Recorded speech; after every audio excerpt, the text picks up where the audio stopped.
भूमिका स्पष्ट. कृषीच्या जागा एकत्रित घेऊन या राज्यसेवेची परीक्षा घेतल्याशिवाय आणि कंबाईनच्या आणि राज्यसेवेच्या जागा वाढल्याशिवाय आणि तसं जाहीर घोषणा झाल्याशिवाय हे आंदोलन मागे घेण्यात येणार नाही असं व्यासपीठावरून या ठिकाणी घोषणा झालेली आहे. आणि सर्व विद्यार्थ्यांनी टाळ्या वाजवून या घोषणेला पाठिंबा दिलेला आहे. आणि हे आंदोलन मागण्या पूर्ण झाल्याशिवाय मागे घेण्यात येणार नाही अशी जाहीर घोषणा झालेली आहे. विद्यार्थी प्रतिनिधी सगळीकडं योग्य व्यवस्था होईल आणि अगदी शांततेनं हे आंदोलन पार पडतील यासाठी प्रयत्न करत आहेत. आपण पाहू शकतो प्रचंड असा मोठा जनसागर या ठिकाणी.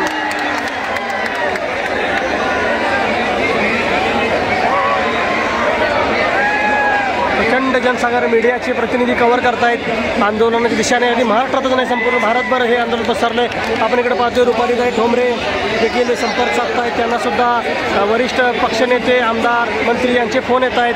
त्यांना देखील हे आंदोलन लवकरात लवकर संपवण्यासाठी कॉम्प्रोमाइज करणं आणि त्यांना समजून कॉम्प्रोमाइज होण्याचा प्रयत्न होते. पण हे आंदोलन कॉम्प्रोमाइज होणार नाही. मुलं थांबणार नाही. मुलांची एकजूट